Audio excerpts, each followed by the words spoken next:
Thank you, Mark, for a very descriptive, long introduction. But thank you also, especially for invitation and for possibility to be together, to work together. Mr. Chairman, ladies, gentlemen, members of Parliament, dear friends. I came here after some years with a lot of memories and refreshments of the history. More than 20 years ago, we have been raising flag of my country after split of Czechoslovakia because we had to rejoin the Union as the two, and it was successful and very hopeful period. And I became part of this assembly, so I'm happy to be back.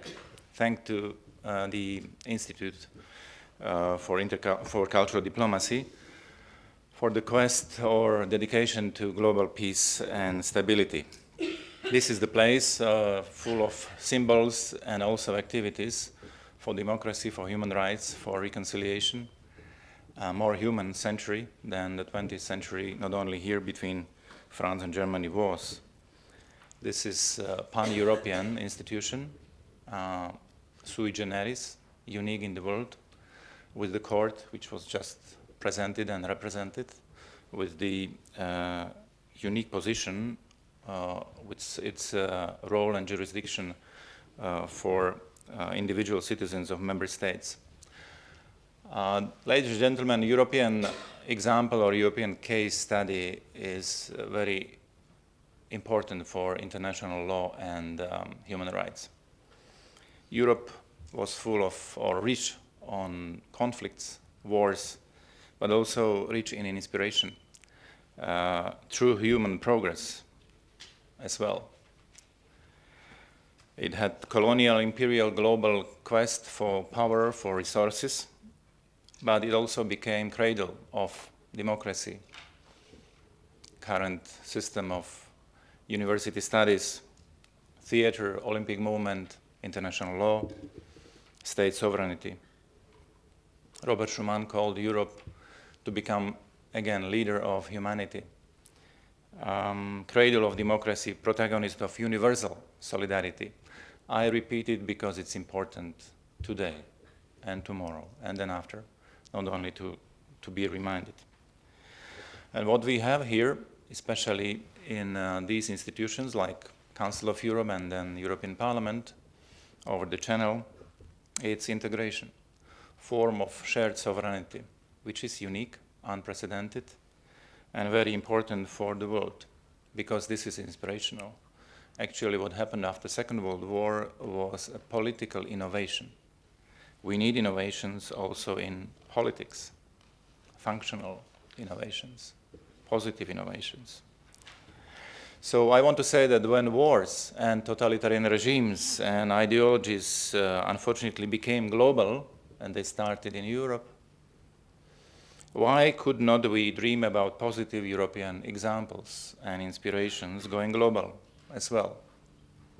One fruit of inspiration I'd like to mention, because although it's far from being satisfactory, it started to exist. It's African Union system of cooperation, dialogue between and among countries of Africa. 100 years ago, and next month I travel to Sarajevo, I want to mention, 100 years ago, in summer 1914, century of wars started here in Europe. And the war was then called La Grande Guerre.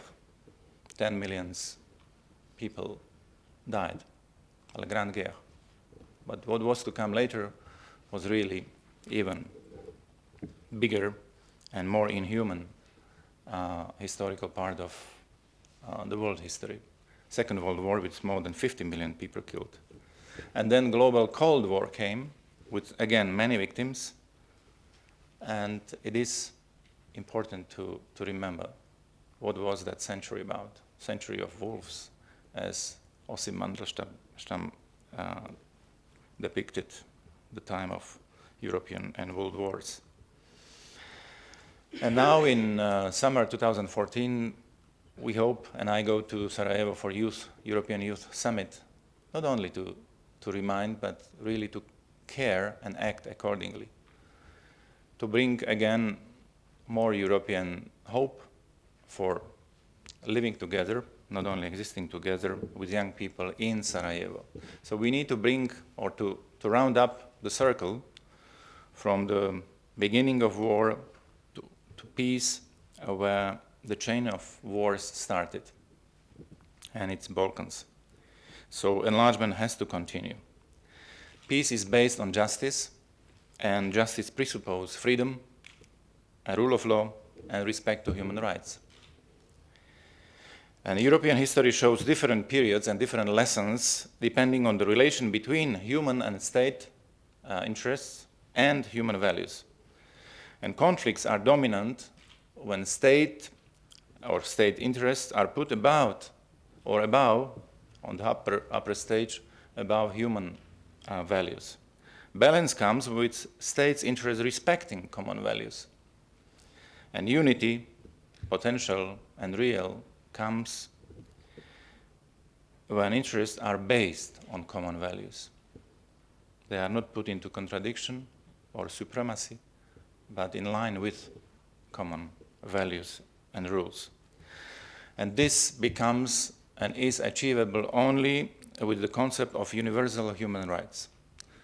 And these universal human rights being departure point or the base for policy making, the criterion for policy making, and the objective or the goal, aim of any policy, governance, democratic power. Failure of the League of Nations, which was mentioned to secure peace, and collapse of the system, and then establishment of the new, which is also imperfect, but we have to be grateful at least for the some achievements, and of course to improve rather than just to criticize. And the focal point of the system is Charter plus Universal Declaration of Human Rights. And I believe that this is still a story to be achieved worldwide, not fait accompli, because universality of human rights is a base for a better century. I'm sure that the claim in the title is achievable, but the answer is respect of universality of human rights, not only here, but elsewhere, not only sometime, but all the time. The Charter is based on the concept of human dignity, and the same applies to the European Convention and the European Court, which was described just a few minutes ago, and I'm happy that Europe developed this system of supremacy of the court in Strasbourg over national jurisdictions in human rights. So the first in order and the first in the hierarchy of universal human rights is human dignity. Freedom and equality between men and women stem from the same dignity of all human persons with inalienable and undeniable rights. I want to quote only one article of the Declaration. All human beings are born free and equal in dignity and rights. They are endowed with reason and conscience and should act towards one another in a spirit of brotherhood. And here again, the European case study comes to my mind and to my remarks, because the best narrative for Europe today and tomorrow is unity in diversity. And according to the Lisbon Treaty, and I just want to remind that I was at the convention which dealt with the treaties and the future of the Union, I think this was one of the key pillars to subscribe to and to develop further. Union respects cultural, linguistic, and religious diversity. Diversity of people, not only diversity of states or regions, because they represent community of cultures, adhere to different religions or different philosophies. They use 3 alphabets and 24 official languages. This is not a problem. This is Europe. This is us. This is possible in real terms only when diversity is not seen as a problem, rather as the characteristic and actually the enrichment of the whole and for the whole. Unity here represents mosaic, as a whole, and principle pars pro toto is vice versa implemented by the parts, by the members. Moreover, diversity is understood as a constitutive element and as a constructional principle of the community based on common values and on the rule of law. This reflects the road from the time of perpetual enemies, especially here, consecutive wars, bloody borders, mass graves, elimination of the others, to the times when, as Robert Schuman has put it in his message, the war is materially impossible, actually unimaginable here. Imagine Strasbourg, this city, 100 years ago and now, as a seat of several European institutions. And this is the way from reconciliation through mutually beneficial cooperation up to current supranational integration.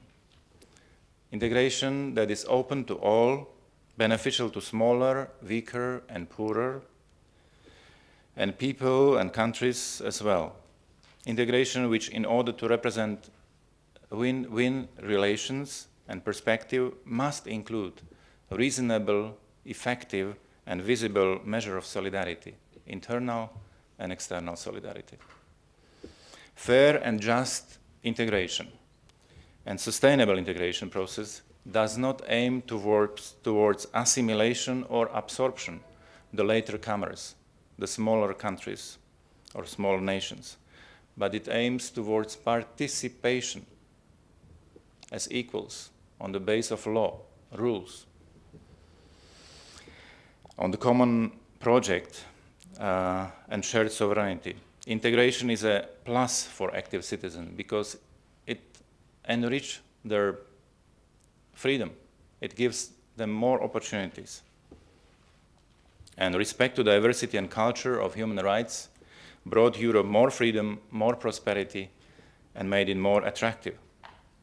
So why I mention it? Because this unique historical process made the Union more European or Europeanized Europe. Because Europe need to find itself, its spirit. Jacques Delors said it needs the soul to feel together, and also in cultural terms. To all superficial critiques to this process, I want to say that it is human construction and human community. We used to make mistakes to show weaknesses, but in Churchillian words, like with democracy, unfortunately, we did not find anything better. So let's improve it, but it's our common endeavor.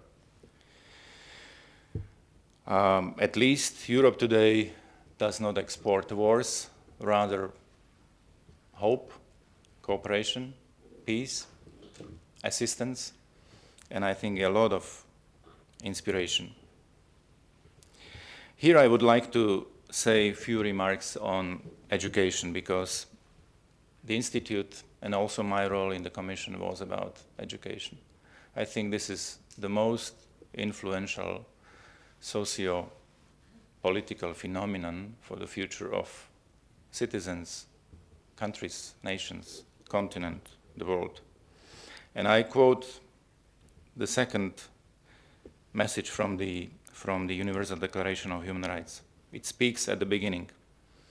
This declaration as a common standard of achievement for all people and all nations, to that end that every individual and every organ of society, keeping this declaration constantly in mind, shall strive by teaching and education to promote respect for these rights and freedoms, and by progressive measures, national and international, to secure their universal and effective recognition and observance. And it goes on with the list of articles.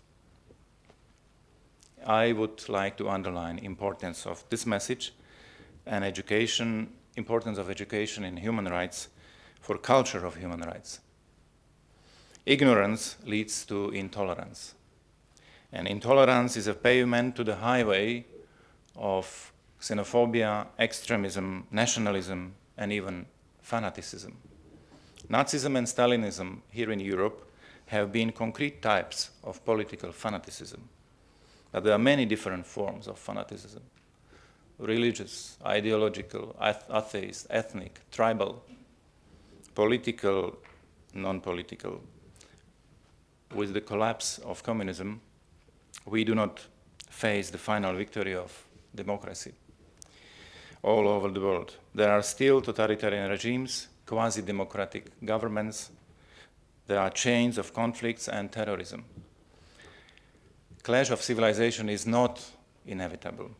Sarajevo is not in the Middle East, and I mention it precisely because still the European story has to prove that peace is possible and we can make it. Shall we prove that instead of clash of civilizations we need more civilization? The 21st century may become more peaceful than previous one? Shall we prove that the Ukrainian conflict is against international law, against culture of human rights? Events in the east of Ukraine resembles us, at least to me, annexation of territories of Czechoslovakia before the Second World War. Shall Eastern Europe face conflict instead of peace, stability and cooperation? And again, lack of education, because here we are more on educational base, both due to missing access or due to missing quality and relevance of education, leads to social problems, unemployment, poverty, immature citizenship. We have record high unemployment of young people in Europe, but also in many countries outside. And there are therefore many other socio-political problems due to lack of education, either access or relevance of education. Lack of education creates as well space for false ideologies, extremism, or even fanaticism, to behave towards others in the spirit of brotherhood, I quote from the Charter, presupposed to live with the others, to accept the others, to know others, not to exist parallelly beside each other. Parallel segregated societies nurture conflicts instead of intercultural dialogue and cohesion. Dialogue of cultures starts with listening and proceeds with understanding, helps us to discover universality of human persons and human rights. Education and dialogue helps us to understand that we all are different and we all are equal. Different because everybody is unique, original, authentic. Nobody is a copy of anybody in the past, today, tomorrow.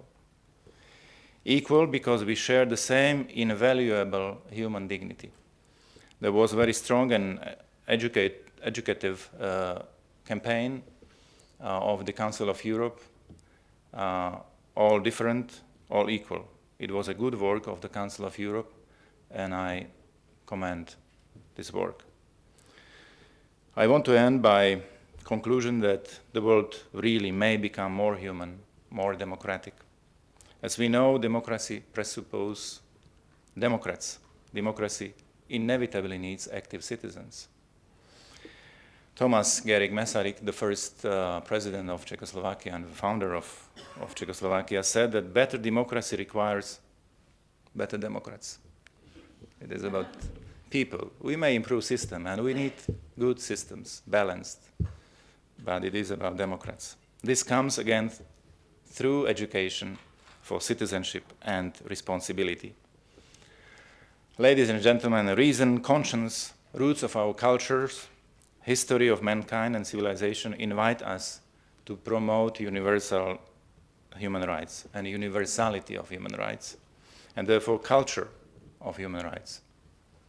This will help to build better century, especially for young people. This is devoted especially to young people. More peace and stability is possible and very, very important. And it depends on Europeans crucially.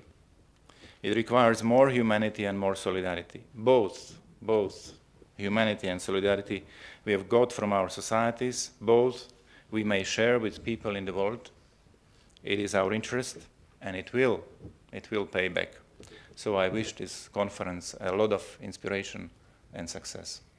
Thank you very much.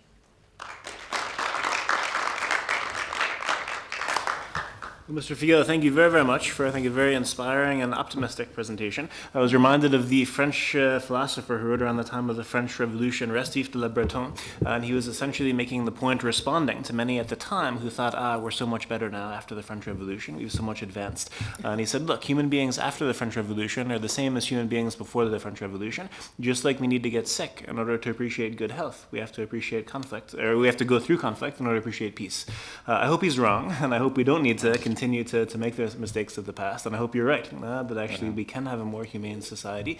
And I think your point about education is crucial too, in terms of if we are going to move beyond, we do have to learn from the past. And especially as ICD does a lot of work with youth and young leaders, I'm constantly reminded, very often as I move as a non-European around Europe, youth today, again, I don't want to generalize, but I've noticed many times, seems to take for granted the European Union, seems to take for granted the amazing peace that Europe enjoys now. It wasn't so long ago when actually the idea that France and Germany would be at peace was impossible. So I think it's very, very important, this educational aspect, that we don't forget and that we don't take for granted how far we have come when you have economic crisis, or whether it's Greece, or whether it's all of these challenges, and that one does actually take that very seriously. So we really appreciate the very enlightening presentation for many reasons. We'd be happy to take also a question or comment from you. Please, let's go to the back, one of our speakers, and if you could please introduce yourself also, Member of Parliament. Yes, Mr. Figel, Mr. Ján, my name is Mareikis Egidijus. I'm Member of Parliament of Lithuania, so from the post-communist society. And your speech, of course, was very interesting and optimistic, but very often myself, I have the contact with the people from, let's say, Chinese environment or Muslim countries, and these people say, but look, our people do not need your values. For example, Chinese official says me, Chinese people do not need democracy, they don't need liberals, conservatives, and socialists. They simply want to work and to have salaries and to have the comfortable life. And you are coming here with a strange human rights, strange gender equalities, etc., etc. We don't need that. So how you comment with? It depends. It depends whom you speak with. In China, for example, most of my life, and I don't know how this will develop further, but still, most of my life I spent in Czechoslovakia and still in the communist regime. And there was official and unofficial news or position. I was at 4 Chinese universities, speaking, not only visiting, and I've seen a lot of, not only interest, but real quest for knowledge and mobility. And now we get more Chinese students to Europe than to the United States. I think that their knowledge, their experience will make a difference at home. Mao Zedong was only on one place on the main square in Beijing. Before, he was everywhere. Big Mao, or Great Mao, sorry. It is changing society, it is changing country, and I don't want to speak about China, but I want to assure you, Mareikis, that everybody is longing for freedom. Of course, there are material needs, but this is not enough for human happiness. And I don't feel that I'm not optimist in sense of feeling, but I want to remind or repeat and also react to Mark's remark. Jean Monnet, when he was asked about future, and this was much more difficult or gloomy in the 50s, he said vis-a-vis future, whether he is optimist, he said, neither optimist nor pessimist, but I stay committed. And I like this quote because this is not so much about feelings, but about commitment of free people who remember, who know, who can do something, and they want to do something. And I think that from this point of view, and I again come with my mind to China, where Europe is quoted as a good model, not American melting pot, but Europe with unity and diversity, and they speak about old philosophical model of harmony of differences in China. So power of inspiration is now more influential than hard powers, and that's we are on the stronger side. So let's be aware of it, not misuse it, but rather be open, open-minded, open-hearted towards universality of the world, universality of human rights.